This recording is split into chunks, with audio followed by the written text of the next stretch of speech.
Well, welcome back to chapter number 2 of this Chemistry 1030 General Organic and Biological Chemistry course. My name is Professor Joe Lamb, and I am going to bring you on a journey through measurements in chemistry. One of the most important things that we do in science is take measurements of things, as that gives us a better idea of how things change in terms of chemicals. We can compare things like data sets and get an idea of if an experiment actually went through and worked. So being able to measure things and manipulate numbers mathematically in chemistry is by far one of the most important things that you are going to have to do. This is also one of the major hurdles that I see with a lot of students when they are taking a chemistry course. Some of the math can be a bit difficult, and some of the individuals we get that are taking this course aren't necessarily very strong mathematically.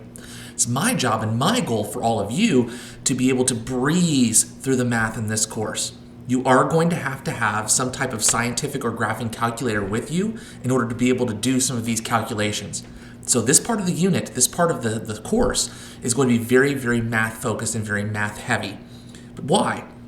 Why is mathematics important in a chemistry class? Well, we're going to talk about that throughout this lesson. A few things that we are going to learn in this particular unit, and this will be a fairly long unit. We need to be able to understand why scientists prefer to use the metric system rather than the English system, recognize the metric system units by name, and utilize prefixes. We're going to classify numbers as being exact or inexact based on the context of use. Measured numbers are something that we need to consider when we go through and do math in this science course. You're going to learn about something called significant figures, which determines how accurate a measurement can be. We'll determine the number of significant figures in a given measurement, round numbers to the correct number of significant figures, convert numbers from decimal to scientific notation, and vice versa. Perform mathematical operations using scientific notation. Specify significant figures present and uncertainty for scientific notation numbers. Use conversion factors. Use dimensional analysis. That's going to be something that's really, really important, is the use of dimensional analysis through this course, because that's how we convert between different units. It is a very, very important and practical skill, particularly in the nursing field when regards to dosing patients with medication. We need to be able to know differences between the three different types of temperature scales and convert temperature scales between one another. So lots of things we're going to go through and cover. But let me just briefly start off by giving my take on the metric system.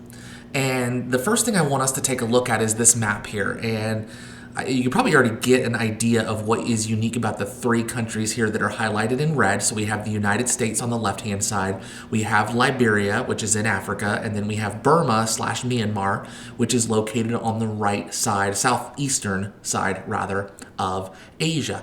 And the thing that makes these three countries unique is that they're the only three countries in the world that use the standard English system, as opposed to the metric system for most of their units in regards to measuring things. The reason why Liberia utilizes the same units as the United States is that Liberia was actually founded by freed slaves traveling from the United States back to Africa. So they utilize a system that's very, very similar to that of ours. Myanmar, don't have any idea. But most of the rest of the world ends up using the metric system. And to be fair, it's not like we didn't try to utilize the metric system here in the United States. There were bills passed multiple times between the 1950s and 1970s saying that in time we will eventually go to the metric system.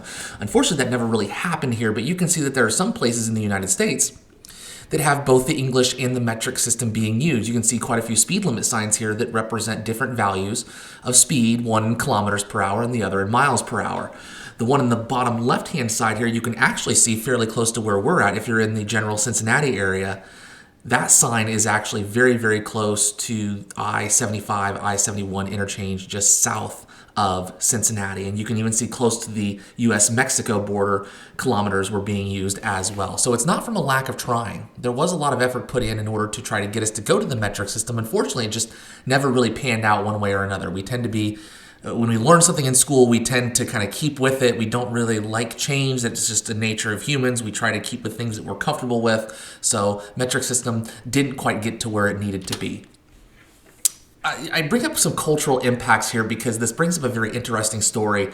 I've spent some time in London, England, and as you can see here, gas appears to be very, very cheap. 147.9 for, sorry, I had to look at it a little bit closer. 147.9 for regular unleaded gasoline seems like an absolute steal, especially when gas prices are above $3. But I have to remind myself that A, this is in a different currency. This is in a British pound currency, which is worth a little bit more than US dollars. So 150 in terms of pounds is probably close to about 2 US dollars. And that's per liter, not per gallon.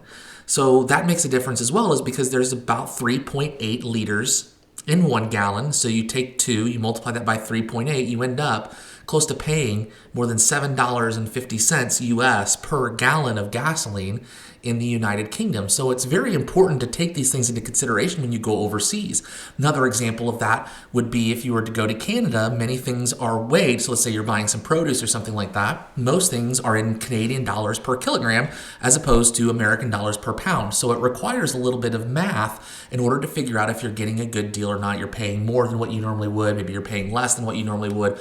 It's going to depend on how you go through and utilize those conversion factors to convert between one unit and another and one currency and another to figure out if it's actually a good deal. So sometimes it can be a little bit misleading, some of these signs, if you aren't aware of what they're actually measuring, hence why units are so incredibly important.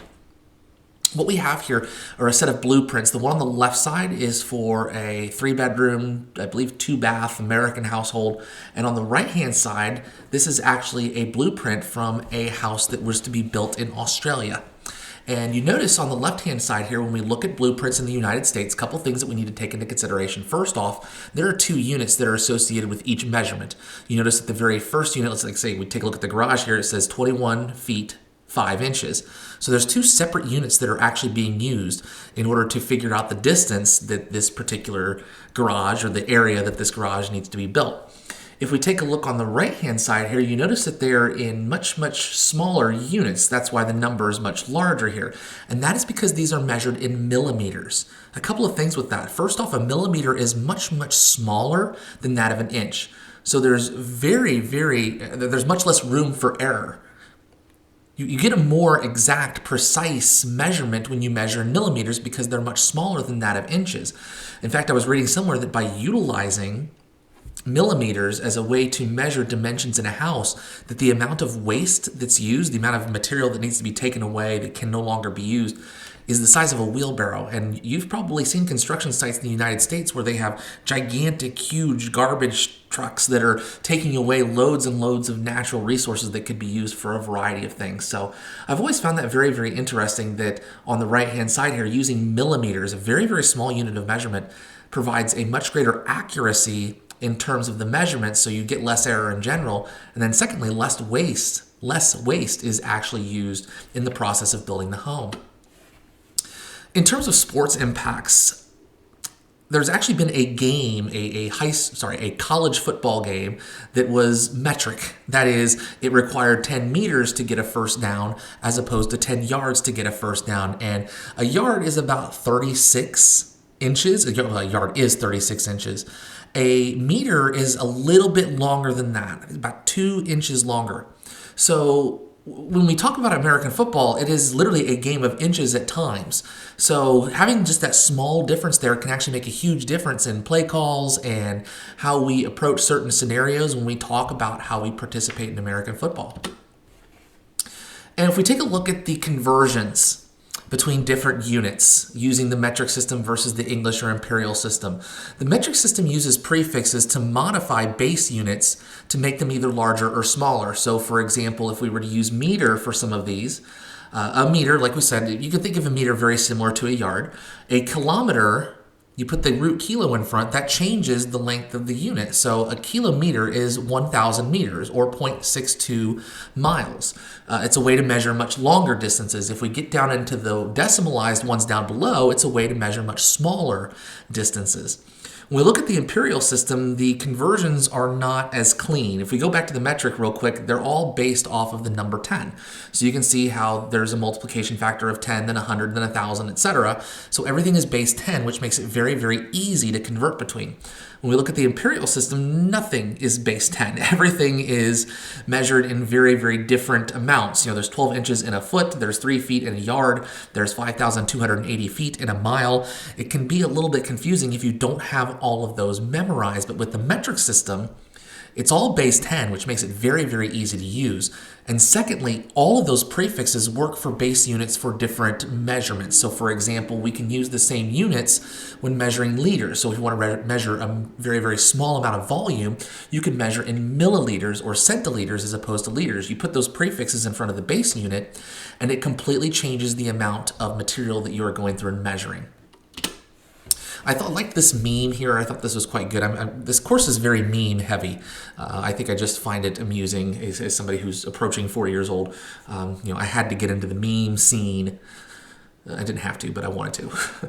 So I like the contract above. It says to convert a mile to feet. Remember 5 tomatoes. It sounds like 5280, the amount of feet in a mile. And he's like, sounds cool, huh? And then the bottom one says to convert kilometers to meters. You remember 1,000 because it wasn't invented by a drunken lobster. Interpret that as you will. I want to bring up one more story here, and this is a very, very interesting story of how improperly utilizing units ended up almost in catastrophe. And there's a couple of good examples of this. I know one of the Mars rovers didn't have something converted properly. I don't know if it was miles versus kilometers, something along those lines, and it ended up being lost to space. And that ended up costing NASA and the European Space Agency millions and millions of dollars. But this is a neat example here of the Gimli glider. And the Gimli glider was an airplane incident that occurred in Canada. The individuals who are going through and determining how much fuel goes on the plane both use the density of jet fuel in pounds per liters without converting to kilograms per liters. And that became very problematic. If you look at the paragraph down at the bottom, it says instead of taking on the 20,088 liters of additional fuel they required, they only took on 4,917 liters. And that actually ended up causing the aircraft to not have enough fuel literally mid-flight. I believe this aircraft was going from, it was Montreal to Vancouver, if I remember correctly. And about halfway through the flight, they literally ran out of fuel. And I remember watching a documentary on this. The pilot said there's nothing in the checklist for the plane to run out of fuel. It's just something that does not happen because of all of the safety measures that take place on the ground. Luckily, there was an abandoned airfield somewhere in either Saskatchewan or Manitoba that was using the airfield for a drag race that particular day. And so they ended up clearing the airfield, and luckily the plane's pilot was an experienced glider pilot and actually safely glided the plane down to where nobody was significantly injured, nobody died. So it's actually quite a miracle that this plane actually made it to the ground. But again, it just shows the importance of making sure that we're utilizing proper units and understand the proper ways to convert between different sets of units. So when we talk about different measurement systems, we need to take into consideration the fact that we make measurements all the time.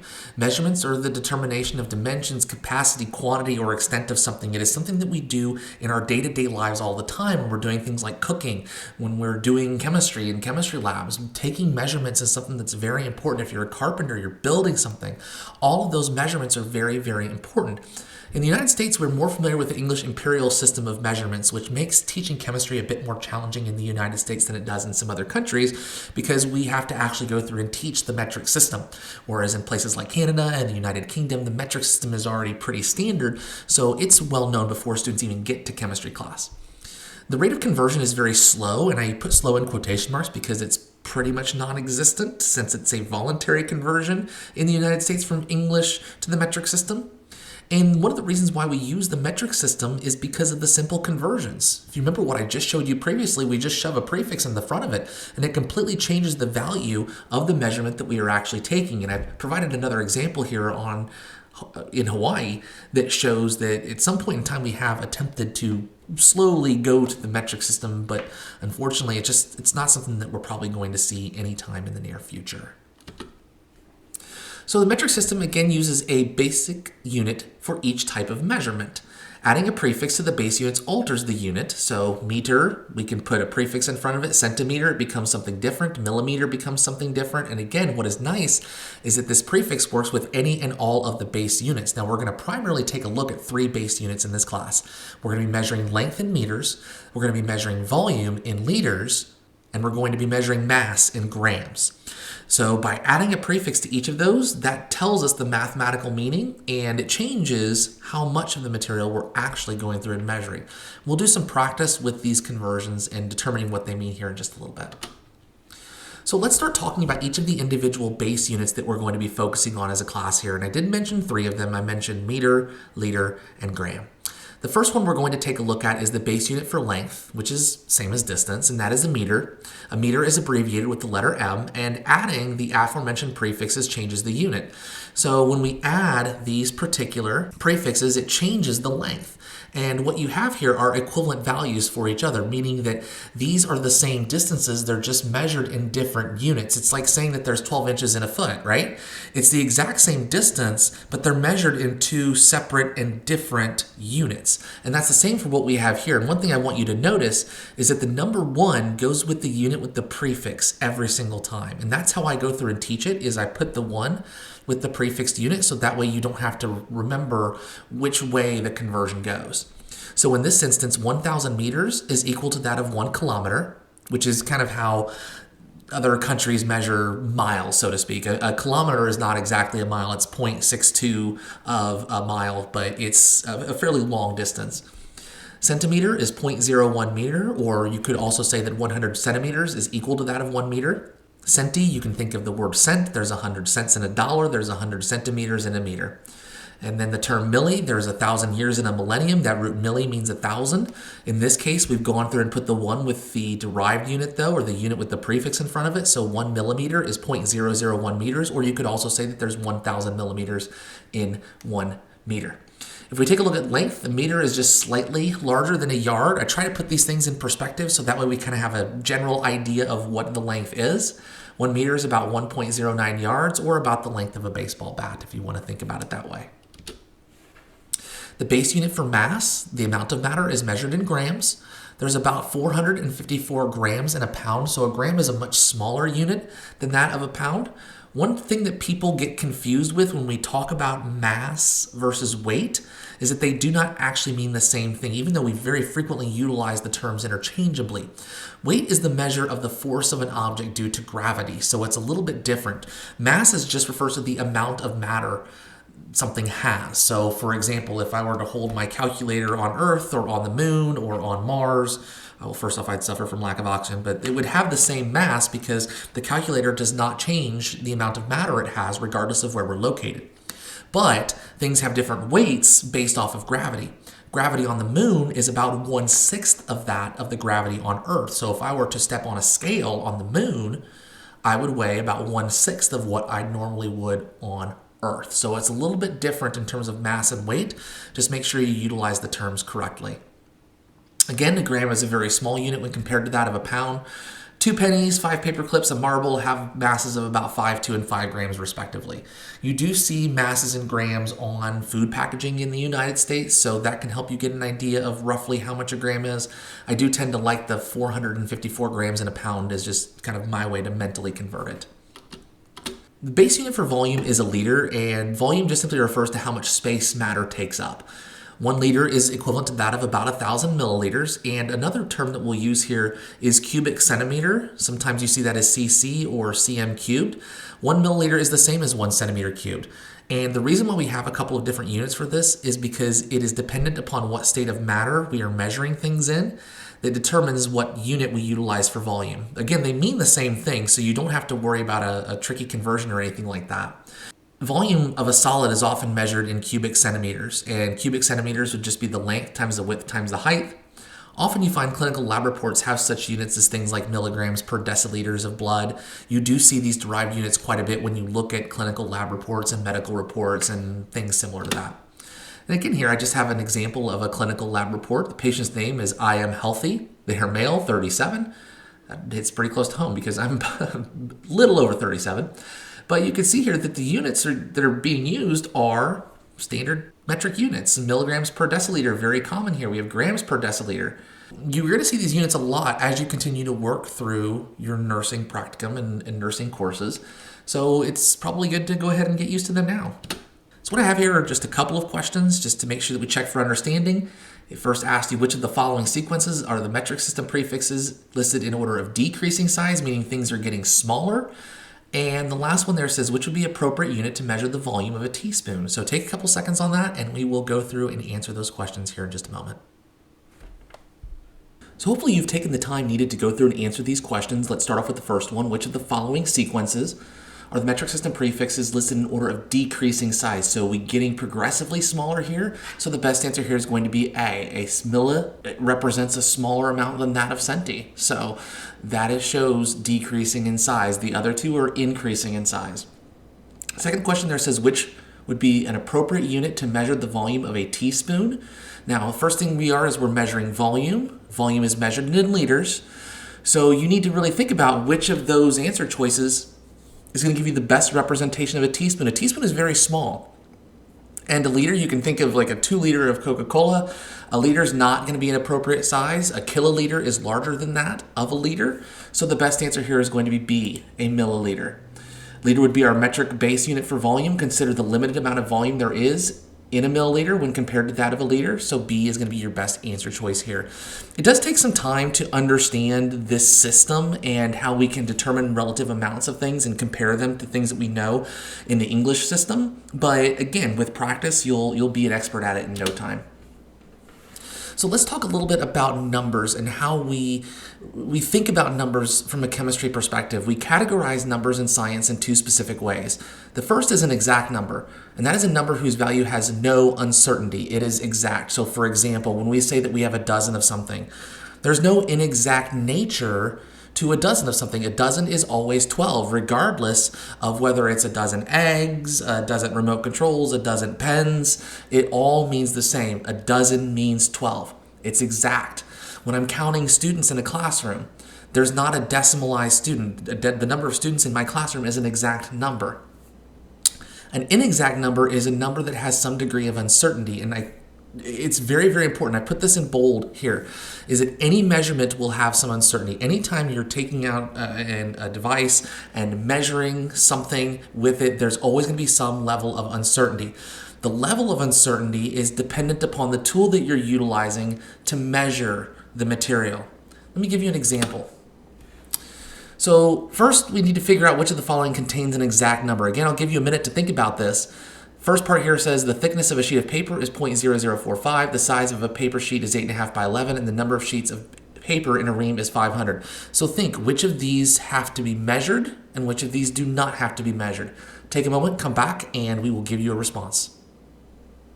All right, so hopefully you figured out that part A here, answer choice A, thickness of a sheet of paper, that is something that is measured. You would measure that with a ruler, a very, very tiny ruler, but you'd still measure it. The size of a paper sheet is 8.5 by 11. You'd measure that as well, but the number of sheets in a paper in a ream is 500. You can't have a 500.1 or 499.5 sheets. So the number of sheets of paper is considered the exact number here. So again, think about, do I have to go through and measure it, or do I not have to go through and measure it? Now again, any measurement has some level of uncertainty. That is one of the key points of this lecture. Much of this has to do with the tool being used to measure, and some instruments are going to be more accurate than others. One rule that we utilize in chemistry in terms of our writing down of these numbers is we always estimate one digit beyond what we can accurately measure. So let's take a look at the difference between the two measured properties or the two measurements on the right-hand side and what we've reported here. So take a look at ruler A. Ruler A has increments of a single centimeter. What that means is that I can accurately determine that ruler A measures that block somewhere between 3 and 4 centimeters. Then what I do is I estimate one digit beyond what I can accurately measure. I can accurately say that is 3 point something. That last digit is going to be estimated. So if I look at the ruler here, I notice that it's closer to 4 than it is to 3, so I'm going to estimate 3.7. Take a look at ruler B here. Ruler B has the same markings as ruler A, but marks 1 decimal point beyond what ruler A does. So I can use this ruler and say, hey, that block is somewhere between 3.7 and 3.8. Each of the small little markings in between 3 and 4 represent 1/10 of a centimeter. So what that means is that I can accurately say that that block is somewhere between 3.7 and 3.8. Again, I estimate one digit beyond what I can accurately measure. So making sure that we measure things properly and write out the correct number of figures is something that's very, very important in the world of chemistry. So when reflecting on that, the second measurement is more precise. It has less uncertainty in it because the device that we're measuring measures in smaller increments, and that makes it much easier for us to get a more accurate or precise reading. Every measurement taken must include one digit beyond what can be accurately measured. So I'm going to leave you with this question here. It says, what would be an accurate reading of the beaker on the right? Think about what each of the increments represents and what you might estimate as a number for the amount of liquid in that beaker. Let's assume that the volume is being measured in milliliters, all right? Take a moment, work with that, and we'll come back and answer the question. All right, so hopefully what you notice is that the increments on the beaker go up by 10 milliliters at a time. So I can say that that is somewhere between 40 and 50 milliliters. So what I'm going to do here is I'm going to estimate the last digit. So I see that it's much closer to 50 than it is to 40, so I would venture to say 49 or 48 milliliters. Again, I'm estimating one digit beyond what I can accurately measure. I can accurately measure that that is somewhere between 40 and 50 milliliters, so I estimate the ones place digit. We refer to all of the digits in a measurement we know, plus the uncertain digit, as significant figures. Now, this will prove to be much more important when we start doing math with chemistry. But if we don't make the measurement, we need to follow a set of rules to determine what digits are significant and what digits are not. So if you're given a number, you need to be able to determine how many significant figures are in that number. So let's take a look at a couple of rules here that we use to determine whether digits are significant or not significant. Sometimes we refer to them as significant digits, sometimes significant figures. The first rule here says that in any measurement, non-zero digits are significant. So if the number is not a zero, it is considered significant. So 123.4 grams would have 4 significant digits. The other rules involve the location and placement of zeros, whether they occur before the number, in the middle of the number, or after the number. Zeros between two non-zero digits are significant. So for example, 101 would have 3 significant figures. The first one, the 0 in between them, and the 1. So I'm counting up each digit and determining whether it is significant. For step 3 here, it says leading zeros, those at the beginning of a number, are never significant. So for example, 0.00101 would have 3 significant figures. The 2 zeros in front of the number are not significant. Remember, we're looking at zeros relative to the number, not relative to the decimal point. That's a really important point here. So the very first 2 zeros there are not considered significant, and we'll demonstrate why when we start going through and looking at scientific notation. Lastly, trailing zeros, those at the end of a number, are only significant if there is a decimal point. Doesn't matter where the decimal point is in the number. If there's a decimal point in the number and you have zeros that are trailing non-zero digits, then they will be significant. So for example, 40. It has a trailing zero, the 0 at the end, and there's no decimal point, so that 0 is not considered significant. However, if I put a decimal point there, that makes that 0 significant. So 40 with a decimal point would have 2 significant figures, and 40.0 would have 3 significant figures.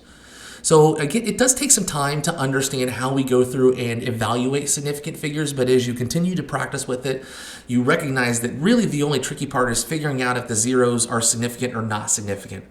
Big thing here, 3 and 4. Leading zeros, numbers at the beginning of a number, zeros at the beginning of a number are never significant. Trailing zeros are significant only if there is a decimal point in the number. So here are some other rules with significant figures. We take a look here. We have a number down here at the bottom, 0.007, 000, 2000. The zeros that are leading the number are not significant. The 7 is, and the 3 zeros that are in between the 7 and 2 are also considered significant. The 3 zeros at the end are also considered significant because there is a decimal point somewhere in the number. Again, where that decimal point is located is irrelevant. It's simply based off the fact that there is a decimal point within that number. So follow these rules and you'll easily be able to determine the number of significant figures in any given number. Which is exactly what I'm going to have you do here. Take a few minutes, pause the video, we'll come back and I will go through and tell you the number of significant figures in each of the numbers that are listed on this slide. So hopefully you went through and evaluated each of these numbers based off of the number of significant figures each one has. So if we take a look at the first number here, we have 4 non-zero digits, all of them significant. We have zeros at the end of the number. Trailing zeros are significant if there's a decimal point. It's going to have 6 significant figures. Second one down here, we have a 3 and a 1. Both of those are significant. We have leading zeros, and remember that leading zeros are never significant. So this one just has 2 significant figures. The next number, 97,200, has 3 non-zero digits. We have trailing zeros, but there is no decimal point, so they are not significant. So we have 3 sig figs.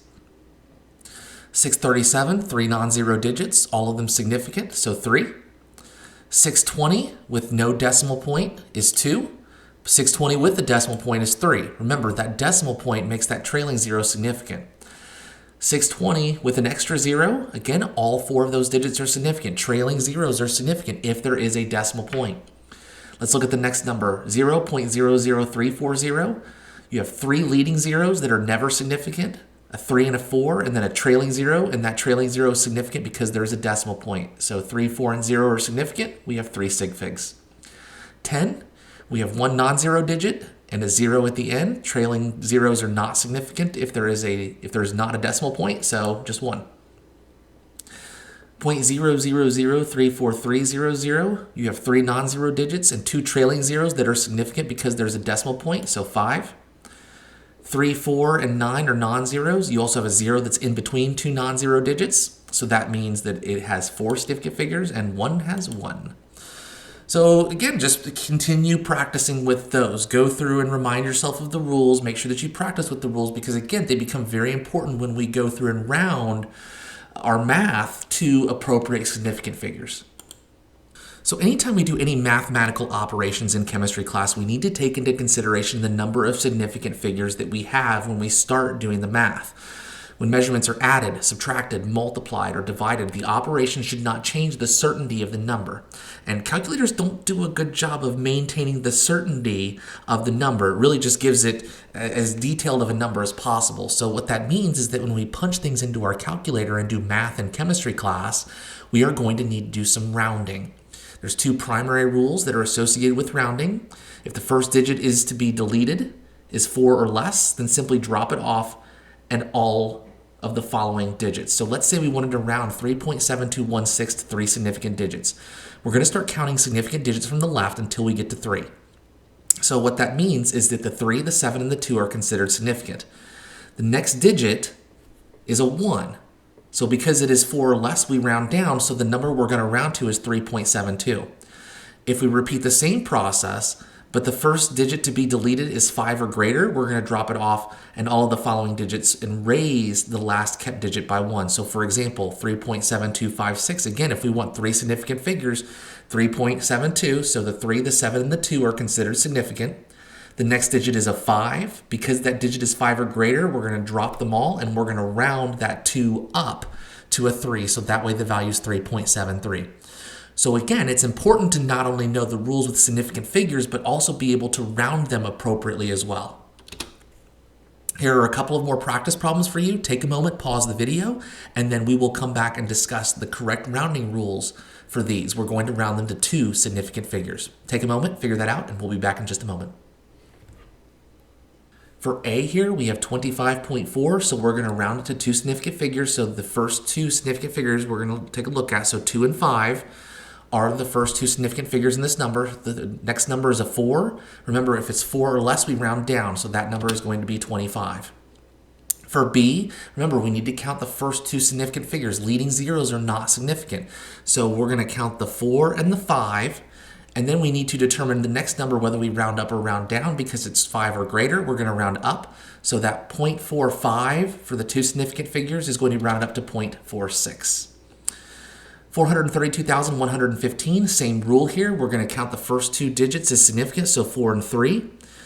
The 2, 1, 1, and 5, we need to round up or round down because it's less, that 2 is less than 4 or less. We're going to round it down. We just add zeros for any digit we end up removing. So we don't just round this to 432, we round this to 430,000. We don't just round to 4 and 3. We need to add placeholder zeros in there to make sure that the rounded number is representative of the actual number that we started with. So don't just round to 43. Make sure you add in placeholder zeros. Remember, those placeholder zeros are not considered significant. So you don't need to worry about adding in any excess significant figures. Now, if you added a decimal point at the end, different story, because remember that decimal point makes those trailing zeros significant. For 12,500, we'll follow the same set of rules we did previously. The 1 and the 2 are considered significant. The next digit is a 5, so we round that up. So rather than 12,000, we're going to round this to 13,000, maintaining the 2 significant figures. Okay? We have two important rules when performing mathematical operations in regard to significant figures. The first is when we're multiplying or dividing numbers. The number of significant figures in your answer needs to be the same as the lowest number of significant figures in the problem. So in the first example here, when we're multiplying 6.038 times 2.57, when I punch that into my calculator, I get 15.51766. If I take a look at the number of significant figures in each part of the problem, the very first number has 4 significant figures, and the second number has 3. So what that means is that when I do math with this, I need to round my answer to 3 significant figures. So I follow the same steps we just did previously. The 1, the 5, and the 5 are going to be your 3 significant figures. The next number is a 1, and remember with 1s we round down. So as a result, we end up with 15.5 for our number. When we add or subtract numbers, there should be no more digits to the right of the decimal in your answer than the least number of digits to the right of the decimal in your problem. So it's a little bit different when we add and subtract because we're not really looking at significant figures, we're looking at decimal places. So notice in the very first number, we're going to add 9.333 and we're going to add 1.4 to that. The answer that has the least number of digits to the right of the decimal point is that 1.4. It only goes to the tenths place, which means that I round my number so that way it is rounded to the tenths place. So when we add the numbers together, we get 10.733, but if I round to the tenths place, that ends up becoming 10.7 because the 3 after it rounds down, it doesn't round up. So make sure to take into consideration that the rules for multiplying and dividing and the rules for adding and subtracting are two very, very different sets of rules. Take a few moments, go through, answer these questions, and we'll come back and reveal the answers in just a moment. Make sure that you not only perform the operation correctly, but you round it to the correct number of significant figures when you get your answer at the end. So let's take a look at the answers to these questions now. I'm laughing because I was absolutely raging not too long ago because I finished up this video, which has probably got another 45 minutes or so in it, and didn't realize that I had not pushed the record button. So I've been apocalyptic with rage the last couple of days and was dreading coming back and finishing this video because I've already said all of this once again. Anyways, you don't care about that. What you care about are the answers here, and we can talk about the very first problem here because we are multiplying two numbers together. So when we do our rounding, we need to make sure that we round to the lowest number of significant figures in the problem. In this case, the very first number has 5 significant figures, and the second number has 2. So when we go through and do our math, we want to make sure that we round to 2 significant figures. Now, I'm not punching these into your calculator. You can go through and do that, but remember, it does not round to the correct number of significant figures. So you need to make sure that you follow those sig fig rules in order to round correctly.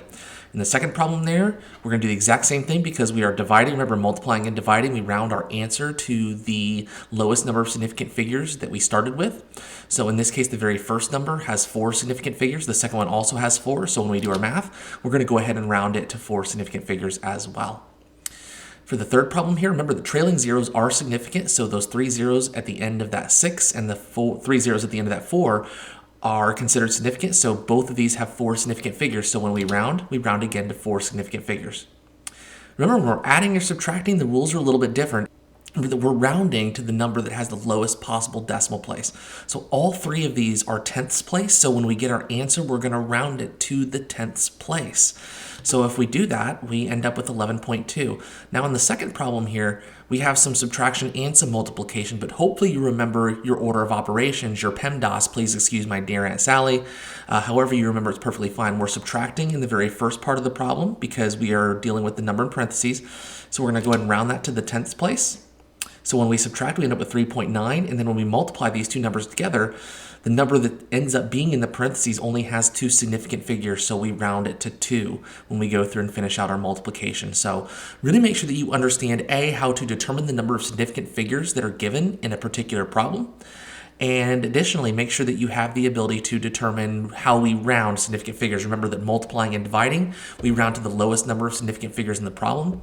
When we're adding or subtracting, it is the lowest possible decimal place to the right of the decimal. In science class, what you'll find is that we tend to deal with numbers that are not just simple numbers that we use every day on a day-to-day basis. We'll find that we use numbers that are very, very large, and we also find that we use numbers that are very, very small. And in many instances, this can be very difficult to represent utilizing standard notation. For example, the number of molecules of water rather, in a drop of blood is a very, very large number here, a number that I'm not going to be able to tell you just by looking at it. So rather than utilizing those really, really large numbers, what we do is we express those numbers in scientific notation, which is a numerical system where the number is expressed in the form a times 10 to the n power. A is going to be representative of a number between 1 and 9.99, and n is the number of places the decimal point was moved in order to make the number between 1 and 10. So how I'm going to go through and do this is I would take a look at the number that I have, so that very, very large number up at the top. And I'm going to take the decimal place that would be at the end of the very last zero there, and I'm going to move that to the left however many times I need to in order to get the number to be between 1.0 and 9.9.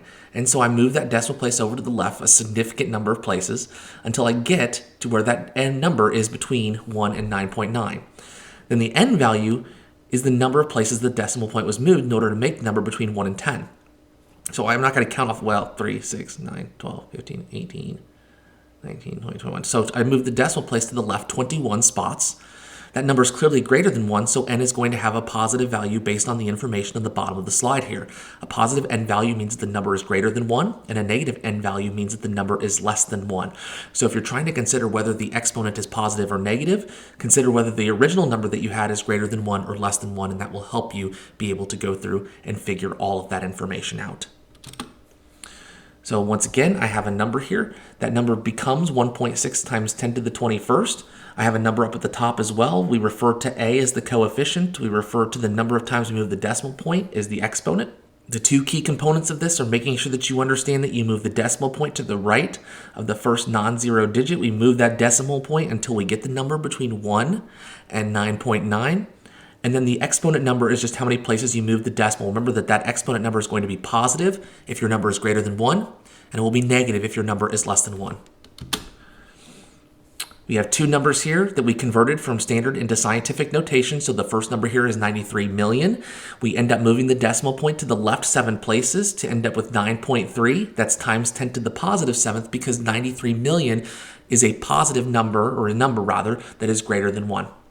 When we look at a number that is less than 1, we're going to move the decimal place over to the right. We move the decimal place over 6 spots, but that original number is less than 1. And so as a result, our exponent is going to be negative. There's a little bit of a hack with this where you can actually go through and type these into your calculator, and then you can actually change the settings on your calculator from standard notation to scientific notation to help you out with that.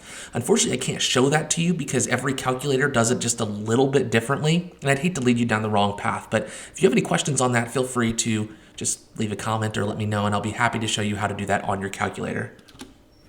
All right, so we have some numbers here that I want you to take a little bit of time and convert those into scientific notation. And on the flip side of that, I want you to take the numbers that are at the bottom that are already in scientific notation and then convert them back into standard notation. Remember, the easiest way to do that, especially with the ones at the bottom, is recognize whether the exponent that you have is positive or negative, because that's going to tell you whether the answer is greater than 1 or less than 1. Take a few moments on that, pause the video, and we will be back in just a moment to reveal the answers.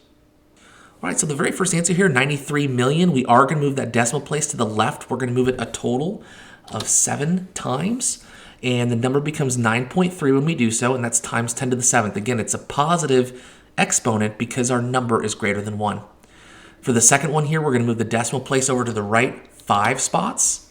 And because that original number is less than 1, we end up with 3.45 times 10 to the negative 5th. One thing I did not mention, and I wish I had brought it up just a little bit earlier, is I want you to notice how the scientific notation number retains the same number of significant figures as the original number in the problem. So 93 million has 2 significant figures that are associated with it. 9.3 times 10 to the 7th, we don't include the times 10 or the exponent when we look at significant figures. We only focus on the number at the very beginning. So 9.3 would also have 2 significant figures. Same with the one down at the bottom, 3.45 is 3 significant figures, which is the same as the number that is on the left. When we move down to the problems below, we find that we have 6.4 times 10 to the fourth. That exponent is a positive value, so we need to make sure that our number is greater than 1. So I'm going to move the decimal place over to the right 4 spots, thus ending up with a number of 64,000. Once again, I retain the same number of significant figures because 64,000 has 2 sig figs and 6.4 also has 2 sig figs. Right below that is 2.3 times 10 to the negative third. Because our exponent is negative, we need to make sure that that is a number that is less than 1. It's still going to be a positive integer, but it will be less than that of 1. So we're going to move the decimal place over to the left 3 spaces, ending up with 0.0023. Again, retaining 2 significant figures here. The very first part isn't too terribly difficult. You move the decimal point, you figure out what exponent it is. It really isn't that difficult. The bottom here is a little bit more challenging, but remember that positive and negative exponent is going to tell you whether the number that you end up with when you're done is either greater than 1 or less than 1. So just a little bit of information about utilizing significant figures in scientific notation and utilizing scientific notation on your calculator. Keep in mind that significant figures in scientific notation are only based on the number prior to the times 10. So for example, if we have 3.45 times 10 to the third, we only have 3 significant figures here. The 3, the 4, and the 5. The times 10, the power that it's raised to means nothing in terms of sig figs. And right below it, we only have 2 because of the 2 and the 1. Math with scientific notation will be done on your calculator, and there's a couple of different ways to go through and do this, but what I would highly recommend that you utilize is the big E key or the EXP on your calculator. What that does is that essentially types in times 10 to the power of 4 you. So for example, I have an example up at the top here. If I wanted to type in 260,000 using scientific notation, it's 2.6 times 10 to the positive fifth. Well, if I use the E key, it eliminates the times 10 to the power of. In addition to that, it also helps read your order of operations much more correctly than if you were to type in times 10 to the power of. I still always recommend that you put parentheses around your numbers before doing any math with them, simply because it's going to make your life a whole lot easier. You're going to end up with less mistakes, and it's going to read your order of operations more correctly if you go through and do that. In terms of the calculator you utilize for this course, I would highly recommend the one on the right. The one on the left is perfectly acceptable. A graphing calculator is also perfectly acceptable at this level, but having something on the right there where you can actually see kind of the math being punched in all at once is going to really be more helpful for you in this course than maybe utilizing that TI-30X that's on the right, or sorry, that's on the left side. So again, I would highly recommend the one on the right-hand side, not the one on the left. Make sure you use proper sig figs. Make sure you type things into your calculator correctly. So these next 2 styles of problems are going to really indicate whether you're typing things into your calculator correctly or not. Remember, I want you to start getting to utilize that E key in your calculator. It's going to make things a lot easier. That times 10 to the power of, many times the order of operations can be read incorrectly in your calculator, and what you end up with is a number that is not even close to the answer that you are looking for. So make sure that you type these into your calculator correctly, see what types of responses you get. Make sure, just like before, that you round to the appropriate number of significant figures when you plug that in and go through and solve. We'll take a couple minutes, pause the video, go through and type these into your calculator, see what you get, and we will be back here in just a moment. So all we're simply going to do here is we're going to take these numbers and we're going to plug them into our calculator. So for our very first question here, we are going to plug into our calculator 2.33E3. Remember that the big E key or the EXP key on your calculator it stands for times 10 to the power of. We're going to multiply that by 1.55, big E to the fourth. And that's going to be equal to 3.61115 E to the seventh. Remember, we want to make sure that we keep the correct number of significant figures as we do in the start of our problem. So if I look at each individual number in part A, they both have 3 significant figures, so I round that to 3.61 times 10 to the seventh. For part B here, we're going to do something very similar. Notice that each of the numbers I'm keeping in parentheses just to make sure that it reads the order of operations correctly. I've mentioned before that that can be quite tricky. 8.42 E6 divided by 3.02 E4 will give me 2.788, etc. We end up rounding that to 2.79 times 10 to the second. So make sure that you keep in mind the order of operations is very important with this. Make sure that you're plugging things into your calculator in a way so that way it can read it very carefully and correctly. In addition to that, if I wanted a negative exponent, I just use the negative key on your calculator. So for example, if I wanted 8.42 times 10 to the negative sixth, I would type into my calculator 8.42 E negative 6. Remember that the negative button is not the same as the minus button. Making sure that you know how your calculator works is going to save you a ton of time. I cannot tell you how many students I end up with that understand what they need to do to solve for each of these types of problems, but end up just not plugging things into their calculator correctly, and they end up getting a weird and wonky number. And math is going to be something very important in this class, so you need to make sure that you have your calculator down and completely understand how it functions and works. So one of the most important things that we do in chemistry is we spend a lot of time converting between one unit and another unit, and that's for a variety of reasons. Sometimes we start off with a chemical in one particular unit. We need to get it into another unit in order to utilize it in a lab experiment. Or let's say that you're working in the nursing field and you're given this amount of medication and it needs to be converted into something else, or you need to figure out how much of that medication to give to an individual. This is how we use things called conversion factors, and they're used to convert between different units. So if I asked you how many minutes there are in 3 hours, you would hopefully be able to tell me that that would be 180. And the reason you know that is that there's 60 minutes in every 1 hour. We just simply take 3 times 60 and multiply it together. Now, it'd be nice if all conversions were just that simple. Unfortunately, they're not. That's why we end up utilizing a variety of conversion factors in a process called dimensional analysis, which we'll talk about here in a moment. But conversion factors are fractions with different units on the top and bottom that represent the same quantity. So for example, 12 inches in a foot, 3 feet in a yard, 4 quarts in a gallon, 16 ounces in a pound. In any of those mathematical expressions, the first part before the equal sign is the same distance or the same amount as after the equal sign. 12 inches is equal to 1 foot. That's the same distance, it's just in 2 different units. 3 feet into 1 yard, again, same distance, just different units. One thing we also need to make sure that we consider are the metric conversions that we've talked about previously. You have a handy little chart there that tells you all the different metric conversions. Notice that when we do these metric conversions, the number 1 always goes with the prefixed unit, and whatever power of 10 we're looking at goes with the unprefixed unit. That will save you a lot of time and a lot of effort when we go through and do this. And notice that on the right-hand side here, I've gone through and done written a conversion factor for milliliters to liters. Again, notice that 1 is going with the prefixed unit, and then whatever power of 10 is listed in that chart goes with the unprefixed unit. Whatever's on top and whatever's on the bottom is going to differ depending upon what you're converting. So it's very, very important to make sure that your math skills are up to par when we do things like dimensional analysis. This is one of the most important things that you're going to learn in this course is that process. So again, go back and take a look at these prefixes here. You can utilize the exponential number that's listed there, or you can just simply type out the number in standard notation. That's perfectly fine. But notice here, 1 is always going to go with the prefixed unit. And then off to the side here, we're going to utilize this, where it says mathematical meaning, we're going to utilize those numbers in the non-prefixed unit to help us understand how we convert between different materials. Remember that these prefixes can be used for any metric unit. That includes meters, grams, liters, and other metric units that you may encounter. We'll primarily use grams, liters, and meters in this class. Also notice the ones that are in pink. These are the ones that you need to memorize because these are the ones that are the most important and the ones that we use most frequently in a chemistry class. If we break it down even further, the 3 that we use most commonly are kilo, centi, and milli. So making sure that you have those memorized is going to be very important for you to move forward. Remember that the number 1 always goes with the prefixed unit, and then whatever the base unit is, the number that is on the right-hand side of this chart is going to go with the non-prefixed unit.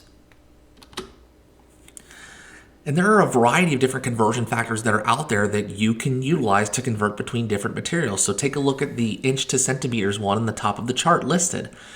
1 inch is 2.54 centimeters. You can write that 2 different ways depending upon what you're trying to do with it. You can put 1 inch on top and 2.54 centimeters on the bottom, or you can flip it. Again, that's going to be dependent upon where we're starting and where we're going. I'll show you how to utilize these conversion factors and more importantly, how you know which unit goes on top or on the bottom of which individual step here in just a moment. But notice that any equivalent value can be utilized as a conversion factor one of 2 ways. We can take the number on top and the number on the bottom and we can switch them depending upon what we're trying to convert from and what we're trying to convert to. And again, this is just a quick little review of the information that we've just talked about in terms of the relationships between different materials. Again, when we're trying to look at conversion factors, We're looking at two different units that represent the same quantity. So example, 1 minute, 60 seconds, 12 inches in a foot, 4 quarts in a gallon. It's the exact same amount. However, it is listed as two separate units. Make sure you understand how those metric prefixes work as well. So this is one of the most important things that you're going to need to understand for this class. This is important to understand this as a process. This is not something that you just go through and memorize. You have to understand the individual steps that are required in order to convert between different materials and different units. So this is a big part of chemistry. And a lot of this is recognizing what in a problem is known, that is the information that is given, and the information that is unknown, that is the quantity that we are trying to go through and solve for. So I have a question up here in the top right. It says a standard aspirin tablet contains 325 milligrams of aspirin. How many grams of aspirin are there in a standard tablet? So the first thing that we need to do here is find our known and then be able to find our unknown from that. And the known is 325 milligrams of aspirin. And our unknown is how much that quantity is in grams. So the first step with any of this is to identify what is given, your known, and what the question's asking for, which is your unknown. If you do this for word problems, it's going to save you a ton of time as you work through some of these styles of problems. Step 2 is write out your known amount on the top of a fraction. I'll refer to that as the numerator from now on. So notice that all I did in that step is I took 325 milligrams and I put it on top of a fraction. Remember that conversion factors are all fraction based. We're going to have one unit on top of one step and another unit on the bottom of the same step. Both of those will be equivalent values of one another. Step 3 is super important. Whatever unit you used at the top of the previous step goes on the bottom of the next step. As we go through and do dimensional analysis, it's very important that our units cancel each other as we work through the step-by-step process of dimensional analysis. So whatever unit is on top of the previous step always goes on the bottom of the next step. And in step 4, consider what we are trying to get in terms of a unit and determine if there's a single conversion factor that will get your final unit on top of the last step. And in this case, this is true. We have a conversion factor between grams and milligrams. That is something that we've established in this chart previously, right? If I look here, I can say that 1 milligram, remember that 1 always goes with the prefixed unit, is equal to that of 0.001 grams. So I utilize that as a conversion factor in the subsequent steps. So notice here, we find a direct numerical conversion between your known and unknown values and plug those numbers into the fraction. So again, notice what I've done with the numbers here. I took 1 and put it on the very bottom for milligram, and then I took its equivalent on the right-hand side of that chart times 10 to the negative third, or 0.001, and put it on top of that step with grams. Now again, those are equivalent values of one another. They are the same mass, they're just in two separate units. Now what we want to notice is that the units cancel each other. Whatever's on top of the previous step goes on the bottom of the next step. That means that those milligrams will cancel each other. Anything divided by itself will cancel itself. So what we end up with is grams left at the very end of the last step. You want to continue to do this until you have your desired unit left. And you may need multiple steps in order to achieve this. Now we just simply do the math. We're going to take 324, multiply it by 10 to the negative third, and then we're going to divide by 1. So multiply across the top and divide by what is on the bottom. The significant figures you use to round for your answer is the same as what you start with. So I do notice that it says 325 and 324, but the process is exactly the same. Follow it step by step. So what we end up with here, and it doesn't show it, but it should be 0.324 or 0.325 grams when you're done, okay? So making sure that we go through and follow this step by step, one step at a time, will lead us and ensure that we utilize the proper dimensions when we go through and do math with dimensional analysis. This is something you have to practice over and over and over again. You have to be able to do the dimensional analysis. You can't just do the math in your head or punch it into your calculator. I have to see that you can do the step by step dimensional analysis that's required for this. Now, there are a handful of problems that are on here. You're more than welcome to try any of these you want, and I'll go over them here in just a couple of moments. Stay tuned. So things are a little bit different here just because the way that the iPad works. My handwriting's also been described as atrocious, so I do apologize for that in advance. But let's see what we can do here. So we're going to start off with 34.6 centimeters, and it asks us to convert that to meters. So we have our unknown, which is meters, and our known, which is centimeters. So start just like what we talked about. Take the information given you in the problem, so 34.6 centimeters, and put it over a fraction, just like what I've done here. Remember, whatever unit is on top of the first step goes on the bottom of the next step. And it's asking us to go from centimeters to meters. So what I want us to do is take a look at our chart. And we do have a conversion between centimeters and meters. Remember, those prefixes can apply to any of the base units that we've talked about before. So I can go from centimeters to meters. Remember that 1 goes with the derived unit, and then whatever it says on that right-hand column is going to go in the opposite part of the dimension. So I go through and I just put that in right there. So that's my dimension. 1 centimeter is 0.01 meters, just like what we've gone through and discussed. Okay, so I double check my work. I make sure that my units cancel. So centimeters cancel, centimeters cancel. I'm left with the unit I desire, which is meters. I plug that into my calculator and solve, and what I end up with is 0.346 meters.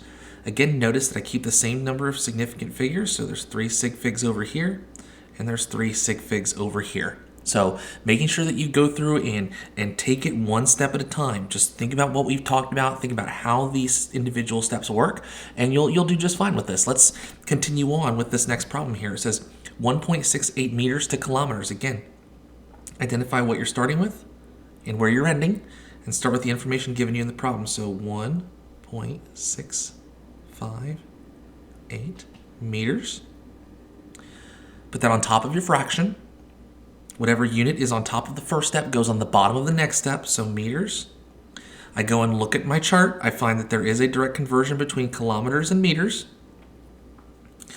Remember that 1 always goes with the unit with the prefix, and then I look at my chart. I find that there's 1,000 meters in a kilometer. Okay? Or you could say 10 to the third, perfectly fine. I tend to prefer to utilize these types of numbers. It's just my own personal preference, but if you go through and you end up utilizing those exponential numbers, perfectly fine. Just make sure you type them into your calculator correctly. Okay, my meters cancel. I'm left with kilometers on the last step. Whatever I get, I'm going to have 4 significant figures. Again, it's the same as what we start with, so 4 sig figs over here. I need 4 significant figures in my answer.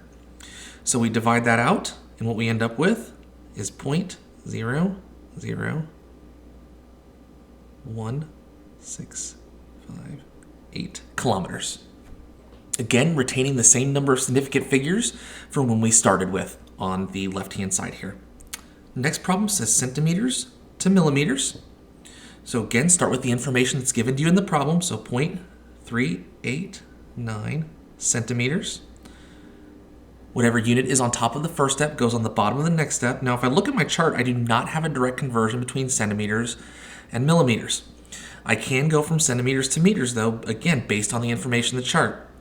1 centimeter, again, 1 goes with the prefixed unit, 0.01 meters. Now, what you notice here is that I am not done with my problem. The unit I have on top of the last step is not millimeters. If that is the case, you need to repeat the process again, utilizing conversion factors until you get to the correct answer. Again, it takes time and practice to recognize this, but the more you do this, the better off you're going to end up being. We follow the same steps though. Whatever unit's on top of the previous step goes on the bottom of the next step. I do know that there is a conversion between meters and millimeters because I can utilize my chart. 1 millimeter is 0.001 meters. So 0.389 centimeters, when I go through and I plug all of this into my calculator, I go through and do my math, I end up finding that I have 3.89 millimeters. And again, we retain the same number of significant figures that we started with in the problem.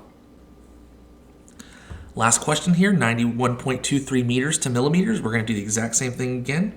Here's where we start. Here's where we're going. 91.23 meters. Whatever unit's on top of the previous step goes on the bottom of the next step. So meters, I can go meters to millimeters. Utilize the conversion chart there. One always goes with the one always goes with the derived unit, the unit with the prefix, 0.001. Again, that's all based on the chart. You end up with 91,000. You end up with 91,230 millimeters. Again, retaining the same number of significant figures I did when I started my problem. So again, take your time with this. This requires a lot of practice, and we're going to spend some time practicing with it during recitation, as well as a couple of in-class practice problems as well. Let's take a look at another example. I'll give you a minute or two to look this over, think about how you would go through and solve for this. You have a little bit more of a complex problem here, help you out. Again, think about what is given and what is unknown in this problem. The only numerical value we're given is 1.00 millimeters, and it wants to know the length in inches. You are going to need multiple conversion factors in order to be able to solve for this, okay? There may be more than one right way to do it. See what you can do. Work through some of those practice problems, work through a few of those conversion factors, and see what you come up with. We'll be right back here in just a moment.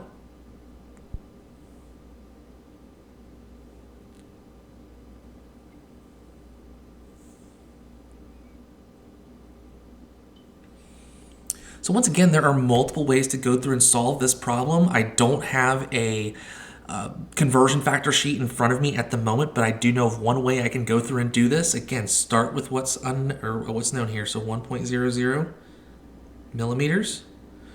Our unknown is in inches. That's what we're trying to get this converted to. Bottom of the next step, millimeters. I can knowingly convert millimeters to meters based off of our metric chart. One goes with the prefixed unit. We use the number on the right-hand side, so 0.001 meters here. I'm not done. Again, I got to get to inches. Meters on the bottom.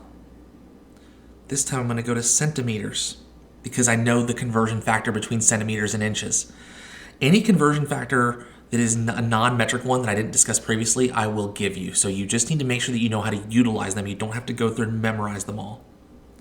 It does help to have some of them memorized because it does make this process a little bit easier. Same thing, our next conversion factor, take the unit on the previous step, put on the bottom of the next step. Now to go from centimeters to inches, we just use one of our English to metric conversion factors. Double check to make sure that, again, all of your units cancel and the unit you want is on top of the last step. We're looking for inches. I have inches on the top of my last step. Millimeters will cancel, meters will cancel, centimeters cancel. So now all I need to do is plug that into my calculator and solve and round to 3 significant figures. So what I end up with here when I'm done is 0.03937 inches. Remember, we want to round to 3 significant figures here. So that first 0, remember that does not count. So 1, 2, 3. That's going to round up as opposed to down. So 0.0394 inches is your answer here. Okay? So again, it's all about practicing this, taking the time, realizing what you have, where you're going, and then working through the dimensional analysis in order to be able to solve for it. I'm going to go back to regular mode here in just a moment, but again, take some time, take some time to practice, some time to work through this, and you will do just fine. This is one of those, again, key skills you need to make sure that you learn so that you're successful in this chemistry class. So just a couple of final notes regarding dimensional analysis. This is something that you have to practice a lot. This is one of, if not the most important mathematical practice you are going to use in this course or any other chemistry course that you need. Always check to make sure your units cancel before you do any math, and make sure that the desired unit is on the last step, on top of the last step of your dimensional analysis work. The unit on top of the previous step goes on the bottom of the subsequent step every time in this class. Are there instances where that is not the case? Yes, but for our class, for simplicity purposes, that is always going to be the case. You'll be given a list of general conversion factors, but the metric units need to be memorized. You need to make sure you know how many milligrams are in a gram. You need to know how many kiloliters are in a liter. Remember that those metric conversions can be used for any metric-based unit. The only 3 we're going to look at in this class include gram, liter, and meter. So as we start to wrap up this unit, we're going to just float around, no pun intended, because we're talking about density. We'll be floating around a couple of different last-minute ideas. Sorry, I correct myself up. Ideas that will help kind of round out the mathematical aspect of this particular unit. Density is an important factor in chemistry, and it is just simply the ratio of mass to volume. The density of an object can be very easily calculated given different units, and the units that we use are typically given based upon the different states of matter that we're utilizing. Most often we'll be looking at liquids or aqueous solutions, and those will be in grams per milliliter. However, solids, typically we measure the volume of a solid by measuring the length times the width times the height. If you've ever remembered measuring the volume of solid objects in geometry class, you probably recognize that it's not in milliliters, but rather things like centimeters cubed. Gas density is typically grams per liters, and the reason why it's grams per liters and not grams per milliliter is because gas molecules are very, very far apart from one another, and so the density of a gas usually is very, very small. So as a result, we expand the volume so it's a number that's a little bit more reasonable. When an object is placed into a liquid, it will float or sink based on the comparative densities of one another. So, for example, density has a water of 1.00 grams per milliliter, meaning that 1 gram contains a volume of 1 milliliter, or 1 milliliter weighs a gram depending upon how you look at it. If something has a lower density, then it's going to float in that particular solution or be at the top of the solution. If it is heavier or has a greater density than 1.00, then it's going to sink towards the bottom of the material. Again, it's all about comparative densities here. You have a penny that's made up of copper and a little bit of zinc, and then you have it in some mercury. Mercury is one of the most dense liquids that you have on the periodic table. And so as a result, the penny is actually less dense than that of the mercury, and so as a result, it floats on the top of it, as you can see in the picture there on the right. But the formula for density is pretty straightforward. It's just simply a ratio of mass over volume. If given 2 of those 3 variables, you should be able to solve for the unknown variable fairly easily. And here's just a couple of densities of just some selected substances here. I like to try to put things into a little bit of a perspective. Do make sure that you notice the units when we talk about solids. Again, it's very frequently we use grams per centimeter cubed. When we're looking at liquids, it's grams per milliliter.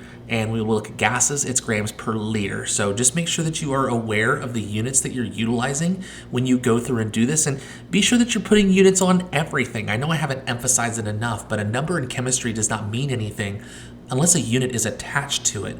So very important to make sure that you're including units in everything that you go through and do. So we have an example here of a student determines the mass of a 20 milliliter sample of olive oil is 18.4 grams, and it wants to know the density of olive oil in grams per milliliter. So again, just like what we've done previously, I want you to set this up where you write down your knowns and you figure out what your unknown is that you're trying to solve for. So in this instance, our given is 20.0 milliliters, and our mass is 18.4 grams, and our unknown is density. Remember that the formula for density is just mass over volume. So all we're going to do to solve for our density is take 18.4 grams and divide by 20.0 milliliters to get our density. Make sure you follow the rule of significant figures as you go through and do any math within this course. This is, of course, no exception. And we need to make sure that we round our answer to 3 significant figures. So 0.920 grams per milliliter is indicative of 3 significant figures, and that's what we're looking for as we go through and do this. Here's another type of problem. Blood plasma has a density of 1.027 grams per milliliter. What volume in milliliters does 125 grams of plasma occupy? Pause the video, take a moment and work through this, and then come back and we'll see if you went through and got it correct.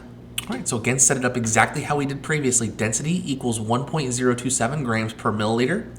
Mass is 125 grams. We need to solve for the volume. Remember that volume is in the denominator here. So make sure that you understand how to algebraically rearrange this equation in order to be able to solve for volume. In order to get volume out of the denominator, we need to do a little bit of algebra here and multiply by V on both sides. Then in order to get density away from volume, we're going to divide by it on both sides. So do a little bit of algebraic rearranging here in order to solve for volume. So volume is going to equal mass over density. Again, a little bit of algebra is all you need here in order to get this in its correct form.